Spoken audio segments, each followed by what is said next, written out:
আসসালামু আলাইকুম ভিউয়ার্স, খুরশিদ আলম রিপন বলছিলাম পিনাকেল কনসালটেন্সি গ্রুপ থেকে। আজকে আমরা একটি ভিসা সাকসেস স্টোরি আপনাদের সাথে শেয়ার করব। যদিও সচরাচর আপনারা এই দেশের ভিসা স্টোরি হয়তো পিনাকেলের ইউটিউবে বা ফেসবুকে দেখেন না। আজকে আমরা ইতালি ভিসা নিয়ে কথা বলবো। আমার সাথে আছে আমার অত্যন্ত পছন্দের স্টুডেন্ট শাহরিয়ার আজমাইন। শাহরিয়ার আজমাইন ভিসা উঠাইছো আজকে না? হ্যাঁ। এম্বাসি থেকে আজকে মাত্র ভিসা উঠাইলো ইতালি ইতালি এম্বাসি থেকে, ইতালি এম্বাসি না, ইতালি ভিএফএস থেকে। সো আজকের সেশনে আমরা চেষ্টা করব যে তার ইটালির admission to visa procedure total জার্নিটি কেমন ছিল সেটি আপনাদের সাথে শেয়ার করার জন্য। ভাইয়া কংগ্রেচুলেশন। একটু বলবো যে ভিসা পেয়ে কেমন লাগছে? অনেক ভালো লাগছে। আমি এক্সপেক্ট করি নাই যে আমি ভিসাটা পাবো। কিন্তু আনএক্সপেক্টেডলি ভিসাটা পেয়ে গেছি আপনাদের হেল্পের কারণে। আপনাদেরকে অনেক ধন্যবাদ আমাকে এতটা জার্নিতে হেল্প করার জন্য। থ্যাংক ইউ ভাইয়া। তার আগে আমরা জার্নিটা একটু লম্বা জার্নি একটু গল্প করব যে এখন পর্যন্ত তোমার রিফিউজাল ছিল কয়টা? আমার এই পর্যন্ত রিপোজাল ছিল ৩ টা দেশে। আ সরি ২ টা দেশে। হয়েছে যে ২ বার আর কানাডাতে ১ বার ছিল। আর নেক্সট টাইম আপনি আমাকে প্রিফার করছিলেন ইতালির জন্য এপ্লাই করতে। আর আমি এপ্লাই করলাম আপনার কথা শুনে। আর আপনার হেল্পের কারণে আজকে আমি ইতালি ভিসাটা পেয়েছি। থ্যাংক ইউ ভাইয়া। সো যারা দেখছেন প্রথমেই বলে নিই, যদি এরকম হয় যে আপনি অন্য কোনো কান্ট্রির রিফিউজাল আছেন, সেক্ষেত্রে কিন্তু ইতালি অ্যাপ্লিকেশনের ক্ষেত্রে আপনার কোনো বাধা নেই। যদি না আপনার সেনজেন কোনো কান্ট্রিতে রিফিউজ থাকে তখন আমরা আপনাদেরকে ডিসকারেজ করি। যদি এমন হয় যে সেনজেন কোনো কান্ট্রি ফ্রান্স, হাঙ্গেরি, মাল্টা এরকম কোনো রিফিউজাল আছে, দেন হয়তো ইটালিটা আপনার জন্য অ্যাপ্লাই করা ভালো হবে না। বাট অন্য কোনো country USA, Canada, UK, Australia, New Zealand কোনো কান্ট্রি যদি রিফিউজাল থাকে এটা ইতালির জন্য কিন্তু কোনো প্রবলেম না। শারিয়াত তুমি যাচ্ছ হচ্ছে গভর্নমেন্ট ইউনিভার্সিটি, তাই না? ইয়েস। কোন ইউনিভার্সিটি যাচ্ছ তুমি? আমি যাচ্ছি ক্যাসিনো ইউনিভার্সিটিতে। ক্যাস ইউনিভার্সিটিতে। টিউশন ফি কোনো পাঠানো লাগেনি? না।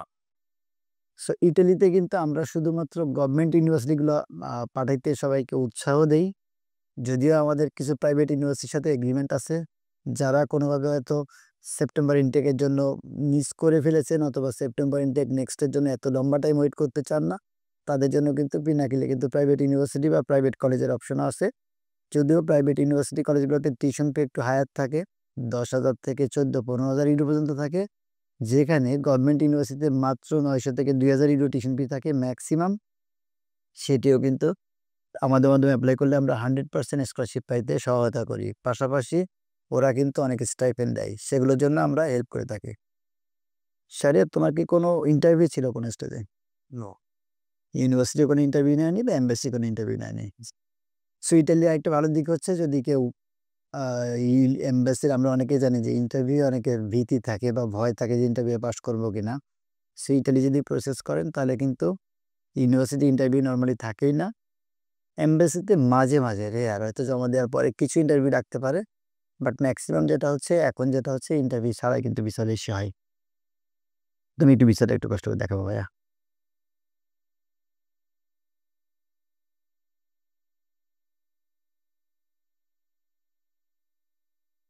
থ্যাংক ইউ ভাইয়া।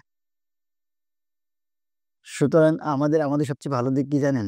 আমি যেটা সবচেয়ে খুশি হই সেটি হচ্ছে যে আমাদের মাধ্যমে যারা রিফিউজ হয় তারাও কিন্তু অন্য দেশে প্রসেস করার সুযোগটা আমাদের দেয়। এটা প্রমাণ করে যে পিনাকেল থেকে আসলে এজেন্সি তো আসলে কোনো ভিসার গ্যারান্টি দেওয়ার ক্ষমতা রাখে না। কিন্তু একটা জিনিস গ্যারান্টি দেওয়া উচিত যে প্রসেসটি হচ্ছে এবং প্রসেসের কোনো পর্যায়ে তার সাথে কোনো উল্টাপাল্টা কিছু হচ্ছে না বা তার ফাইলটা নিয়ে অবহেলা করা হচ্ছে না। আমরা কিন্তু এডুকেশন কনসালটেন্ট যারা যারা যারা আছি তারা কিন্তু মানুষের কেরিয়ার নিয়ে খেলি। মানুষের এটা কিন্তু খুবই ক্রুশিয়াল একটা খেলা। নরমালি ডাক্তার, ইঞ্জিনিয়ার যদি একটা বাড়ির ডিজাইন খারাপ করে, এটা কিন্তু যে বাড়ি বানাচ্ছে তার কিন্তু সারা জীবন এটা বয়ে বেড়াতে হবে। হয়তো কোনো ডাক্তার ট্রিটমেন্ট ভুল করলে সেটার জন্য তার একটা মানে কোনো একটা খারাপ কিছু হইতে পারে। আর আমরা যেটা করি সবচেয়ে ডেঞ্জারাস খেলা, আমরা মানুষের স্টুডেন্টদের কেরিয়ার নিয়ে খেলি। সো কেরিয়ার নিয়ে খেলি বলতে হচ্ছে যে আমরা আমাদের সাজেশনটা যদি উল্টাপাল্টা হয় তাহলে কিন্তু, বা একটা একটা এমবাসিতে কিন্তু কোনো গল্প ২-৩ বার বলা যায় না। কারো যদি এরকমভাবে ফাইলটা উল্টাপাল্টা সাবমিট করা হয়ে যায় সেক্ষেত্রে কিন্তু তার নেক্সট টাইম ভিসা পাইতে বা নেক্সট টাইম কোনো এক সময় তার সে দেশে যাইতেও কিন্তু প্রবলেম হয়। সো এডুকেশন কনসালটেন্ট যারা আছে আমরা এতটুকু প্রমাণিত, যেমন শাহরিয়ার আজমাইন সহ অনেকগুলো আপনারা দেখেছেন যে যারা রিফিউজ হওয়ার পরে, এক দেশে রিফিউজ হওয়ার পরে পিনাকেল থেকে আরেকটা দেশের প্রসেস করে, যেহেতু আমরা মাল্টিপল ডেস্টিনেশনের স্টুডেন্ট পাঠাই। সো এই যে ইউএসএ সে ২ বার রিফিউজ হলো, কানাডা ১ বার রিফিউজ হলো। যদি আমাদের কোনো ক্ষেত্রে তার মানে ডিসস্যাটিসফ্যাকশন থাকতো, তাহলে কিন্তু সে ফার্দার আরেকটা কান্ট্রি আমরা তাকে অফার দিলেও কিন্তু সে নিত না। সো আমার বিশ্বাস যে কানাডা, ইউএসএ যে রিফিউজাল ছিল, এইখানে ভিসা তো আসলে এম্বাসি দেয়। তো আমাদের দিক থেকে কোনো ঘাটতি ছিল কিনা বা ত্রুটি ছিল কিনা? না, আপনাদের দিক থেকে কোনো ঘাটতি ছিল না। আপনারা যথেষ্ট চেষ্টা করছেন আমার জন্য। তার জন্য আপনাদেরকে আবার ধন্যবাদ জানাচ্ছি। আর আপনাদের হেল্পের জন্য সবকিছু আজকে আমি যেখানে আছি এটাও আপনাদের জন্যই। থ্যাংক ইউ ভাইয়া, থ্যাংক ইউ ভাইয়া, থ্যাংক ইউ ভাইয়া। আর আমাদের দিক থেকে সেশনের মাধ্যমে তোমাকে একটু ধন্যবাদ দেই যে তুমি ২ টা কান্ট্রি রিফিউজ হওয়ার পরেও আমাদের সুযোগ দিছো এবং আমরা তোমার মুখে হাসি ফোটাতে সমর্থ হইছি আরকি ভাইয়া। Thank you.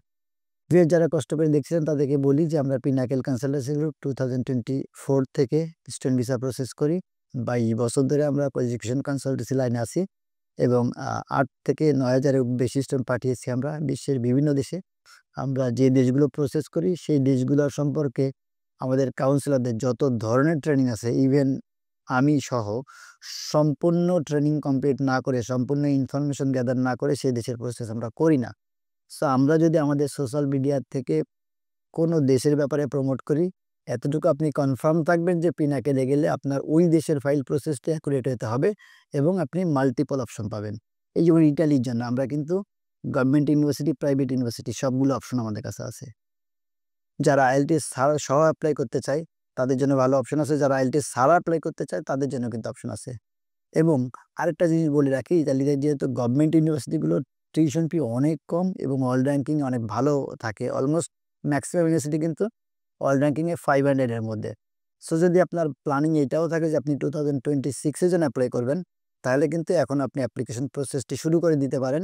কারণ যত আগে এপ্লাই করা যায় তত আপনার অপশন বেশি থাকে। আমরা কিন্তু এবার অনেকগুলো স্টুডেন্ট যারা শেষের দিকে এসেছেন, তাদেরকে কিন্তু আমরা রোম বা মিলান তার অত চয়েস ছিল আমরা কিন্তু দিতে পারি নাই। কারণ ডেডলাইন শেষ, অ্যাপ্লিকেশন ক্লোজ হয়ে গেছে। সো অক্টোবর থেকে কিন্তু 2026 এর সেপ্টেম্বর ইনটেকের অ্যাডমিশন শুরু হয়ে যাবে। সো যদি আপনারা ২৬ সালের সেপ্টেম্বরে এপ্লাই করতে চান, এখনই কিন্তু পিনাকিলে যোগাযোগ করতে পারেন। যারা কষ্ট করে দেখছিলেন তাদেরকে আবারও ধন্যবাদ জানিয়ে আজকের সেশনটা এখানে শেষ করছি। আল্লাহ হাফেজ।